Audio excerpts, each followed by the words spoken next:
Speaker, and thank you, distinguished senators.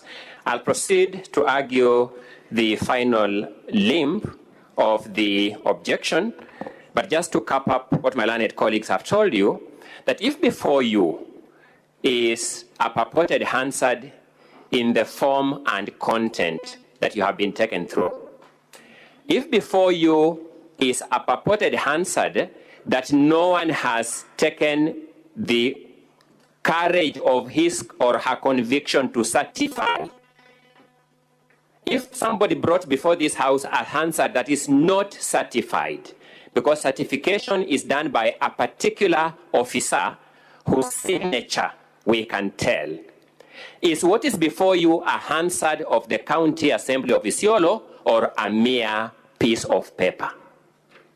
And if we conclude, as I invite you to, that what is before you is a mere piece of paper, to the extent that it is not certified, can we take any other proceedings on the strength of that mere piece of paper? That is what makes this issue a proper preliminary objection for resolution, one way or the other, before we can go into the trial. Secondly, is the issue of the order of court. And I want to address this issue as follows. We are guided by the Constitution and other laws and the standing orders, and to an extent, the manuals that this House publishes from time to time to inform both these members and the members of the public who interact with this House. My research has revealed that the latest manual issued by this House is a manual entitled Removal from Office of County Governors and Deputy County Governors Through Impeachment, an easy-to-use manual on the procedures and rules. That manual, on the face of it, was published by the Directorate of Legal Services and the Senate Liaison Office in the year 2025, which is this year. Part 3 of that manual is entitled Judicial Proceedings Against Impeachment. And this is the position this House has communicated in that manual at page 60, which is the very last page of that manual. There are 2 subtitles at page 60 of that manual, which is subtitle 1, Comply with Court Orders. And it says, parliamentary privilege and immunity and the principle of separation of powers do not shield the county assemblies and the Senate from court orders. When court orders are issued, they are binding on the county assembly and the Senate and must be complied with. Failure to comply with court orders may result in the invalidation of the entire process of impeachment by the courts. Then the second subtitle is Participate Actively in Court Proceedings, and this Senate has communicated to us through this manual that ignoring court orders against the county assembly or the Senate is not the solution. If court orders are issued against a county assembly or Senate, the most preferable option is to participate actively in the court proceedings. The county assembly or Senate may apply for review of the court orders or appeal to the next court for variation or the setting aside of the court orders. That is the manual that this House has published as late as this year. Allow me to make the following submissions then. The existence of the orders of court I am going to refer to is not a disputed fact. It is a fact admitted by the county assembly in their written submissions. So the existence of these orders is not a contested issue. And it not being a contested issue, it follows therefore that this Senate can proceed right away to resolve the question of the impact of those orders without investigating whether they exist or they don't exist, because between the parties, it is an admitted fact. Allow me to begin by referring this order, this Senate, my apologies, to an earlier ruling of the Speaker of the then only House of Parliament, which was the National Assembly before the new Constitution. This was the ruling by Speaker Kenneth Otiato Marende on the question of nominations of Chief Justice, Attorney General, Director of Public Prosecutions, and Controller of Budget, and that ruling was made on the 17th of February 2011. It is found in volume number 4 of the governor's documents. It is found in volume number 4 of the governor's documents, and you'll find that ruling starting at page 165 of volume number 4 of the governor's documents. But the relevant part I will refer to in the interest of time is at page 168 of that volume, volume number 4 of the governor's response. At page 168 is a continuation of that ruling of the then Speaker of the National Assembly, Honorable Kenneth Otiato Marende. He says, and I quote, "Honorable members, between the time when Mr. Imanyara first raised the matter and now, I have had the benefit of considering a range of material addressing the various aspects of the matter. Specifically, I have benefited from, among others, the position taken by the Judicial Service Commission, the Commission on Implementation of the Constitution, and the Law Society of Kenya. I have also carefully read and considered the ruling of the High Court relating to the matter of nominations, which was delivered on 3rd February 2011. Mr. Speaker, distinguished senators, I had the rare privilege of participating in that court proceeding. The first three of these bodies are constitutional or statutory, and their views on matters of law, though not binding to this House, are of significant persuasive value. Honorable members, as for the ruling of the High Court, despite my restatement of the constitutional relationship between the legislature and the judiciary, I have repeatedly emphasized that subsisting judicial decisions, while they cannot restrain the legislature, and that's important to us because I'm addressing this issue, while they cannot restrain the legislature from the discharge of its functions, are of binding effect and may have a bearing on the products emanating from this House.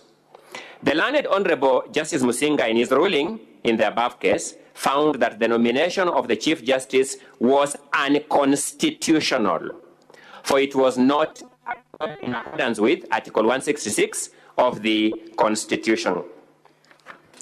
I will then proceed to page 169 of that volume in the interest of time. The paragraph starting with honorable members, that will be the third paragraph. Although I have read that this court decision does not stop the National Assembly from proceeding with its work and cannot determine for the House how to proceed, it must be noted, as matters currently stand, any decision made by this House on the nomination, though perfectly procedural from the point of view of the legislature, outside the legislature, it is, to the extent that it does not accord with the ruling of the court, null and void for all purposes. So that is the guidance that Honorable Marende makes. Allow me to then come to the specific ruling that we wish to draw this Senate's attention to, and that I will refer you to volume number 4 still.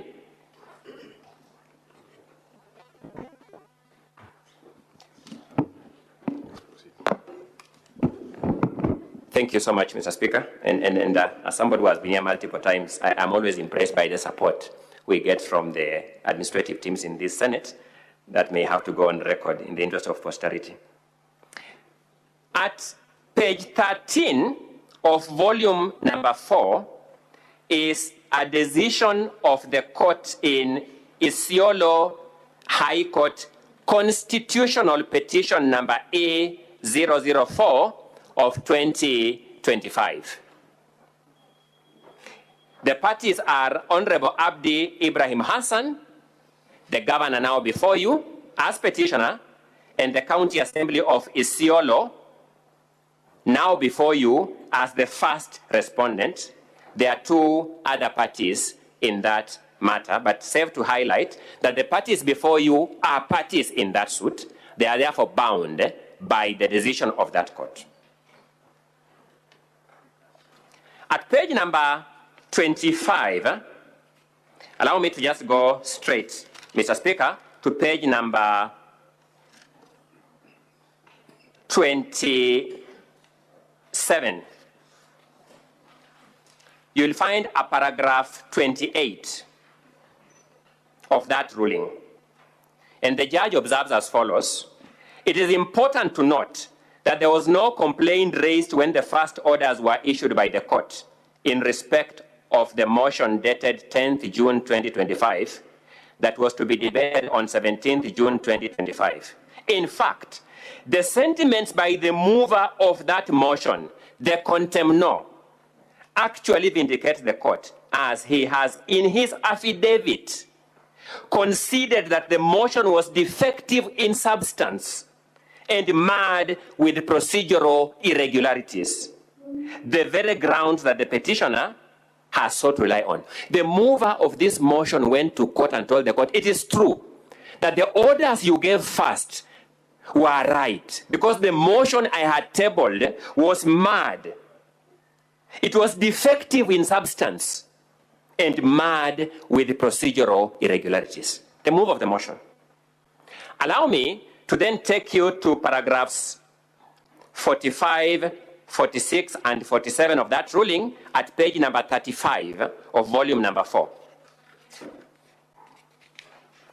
Paragraph 45, the judge says, therefore, it is the finding of this court that the motion dated 18th June 2025 and debated by the first respondent on 26th June 2025 was in contravention of the conservatory orders of this court issued on 25th June 2025.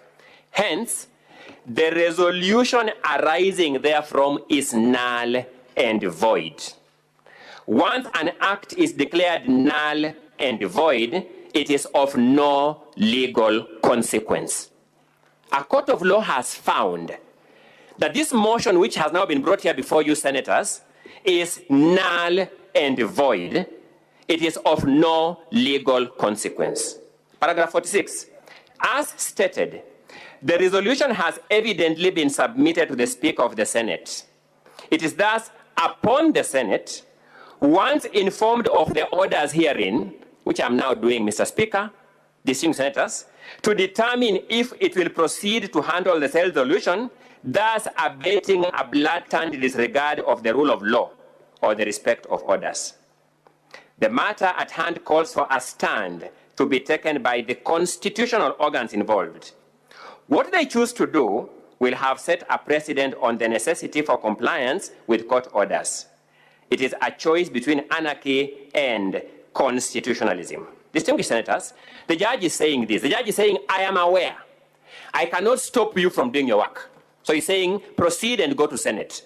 And that, to my mind, was an extremely wise move by the judge, considering historical pleas for there to be institutional committee between institutions and to respect the powers of each organ.